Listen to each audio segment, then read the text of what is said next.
Hey everybody, it's your boy, and well, today's video is about a story that is about 3 weeks old, but I had to make a video on it because I need it to go full circle, and that is that Amos Yee, which I will get into the history behind him in just a little while, has finally been convicted of his crimes. And what were these crimes? Of trying to groom a 14-year-old girl, soliciting nude pictures of her, and then distributing them on a website for, well, nonces. He has been sentenced for 6 years in prison, although I feel that considering what he was trying to do to her and what he did online, disseminating all these pictures, and his intent probably could have been higher, but hey, you know what?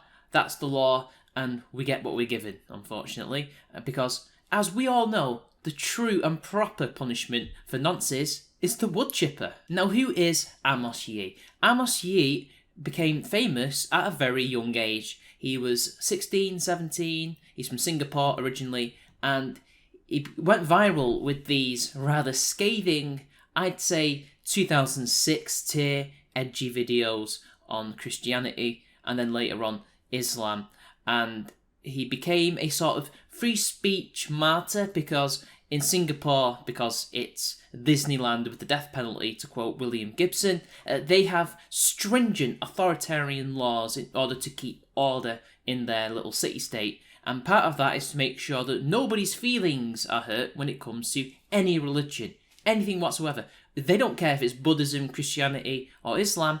If you hurt these people's feelings, that disrupts the order of Singaporean society, and therefore you must go to jail because you're hurting these people, which could cause societal problems. As a result of that, he was arrested several times and was actually convicted in court, and this really provoked the ire of a lot of free speech advocates such as myself, Count Dankula, Sargon, loads of people, not just us, but even in the mainstream, who were calling for this guy to be freed from prison and to live in another country where he was free to just say whatever he wanted within reason. He finally left Singapore, I think at the age of 18, and he settled in Iowa, and as far as we knew, everything was golden. He's fine, he's free, he gets to live his life in America, get to say what he wants to say, and we got more than we bargained for. Now, we were warned before by Singaporeans that the guy is a bit of a nutcase, and he's just horrible, and we thought, well, yeah, he's an edgy teenager and all that, but the guy doesn't deserve to go to prison for hurting the feelings of some religious people. Come on, guys, give him a break. You're clearly just being hyperbolic, you're exaggerating, he can't be that bad. Well, we got more than we bargained for, because almost as soon as he hit American shores, there he was, immediately defending nonces, saying that, look, kids can consent, this isn't harmful, this is great. Now, I myself may not be a nonce, but I know nonces, and they would never harm a child. They just want to fall in love and court these people and live with them and, do these horrible, nasty things to them, which to me isn't really nasty and horrible, but I'm not a nonce. I'm not a nonce. It's the typical argument when people defend paedophiles. I'm not a paedophile, but, which often ends up being the complete opposite. They are nonces that are defending other nonces, but they're trying to hide in plain sight. But we weren't necessarily fooled by that. A lot of us thought that, well, why is he saying this if he's not a nonce? If he wasn't a nonce, surely he would be against this. Now, there was a lot of debate. Was Amos Yee trolling us because he was a massive troll? You could see that from his earlier videos in Singapore. And some people thought, well, yeah, it must be that. Surely, it's just to get attention. He's not changed much. I mean, what you see is what you get with him, right? While others were not so sure, they thought there must be something in this, because why would somebody who isn't a pedo, who isn't a nonce, defend nonces? It doesn't really make sense, does it? Only somebody pretending to be normal would defend nonces, surely. Or maybe there's a political reason behind it, or they're brainwashed, because there are cases out there in the world where people who aren't nonces will defend nonces because of political reasons. They're brainwashed. A lot of left-wingers will do this. This created even more of a stir, and he had several debates, most famously with Count Dankula. I myself was still on the fence. I didn't quite know for a long time whether or not he really was a nonce. I was sceptical on both sides. I was like, well, yeah, there's evidence to suggest he's a troll, but then there's also evidence to suggest he might be a nonce. I don't really know. And then, of course, obviously, he was arrested a few years later because he completely disappeared off the face of the planet, because, you know, you can't just defend nonces and expect to still remain popular. You've just basically made the whole internet your enemy. Because even then, like, it's still awkward and, like, just weird to defend nonces if it's just for a troll. And because he kept doing it, he kept doubling down, which made more people convinced that he wasn't trolling.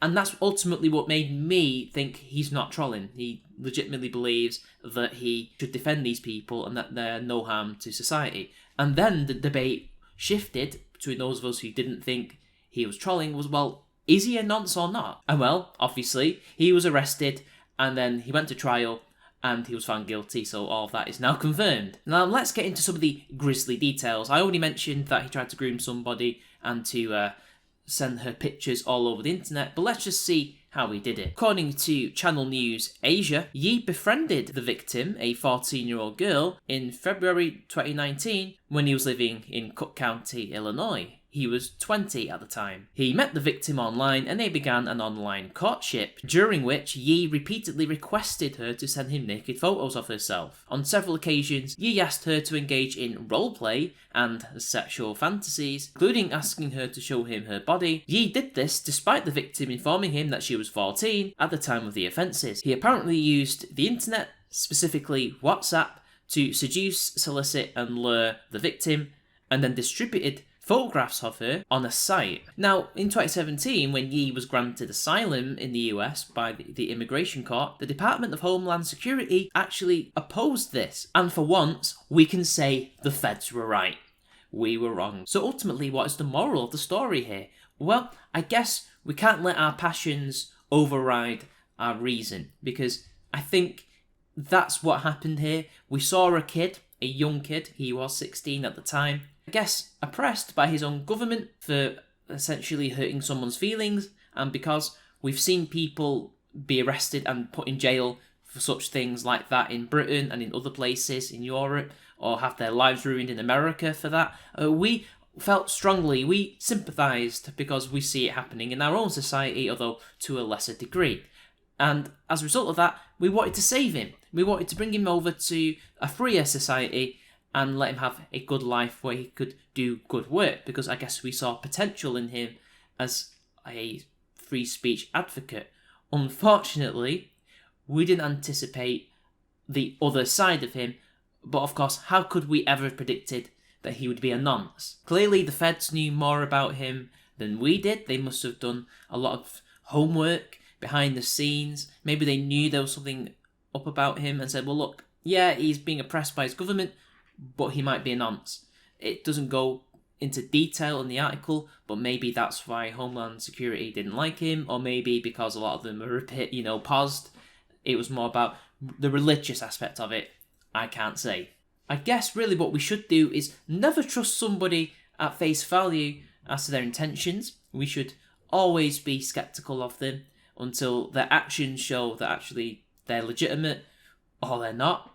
And also, I think that when somebody defends paedophilia in such a way as he did, always disavow, which, to be fair, people only did so completely once he was arrested, and to be fair to them, it's understandable.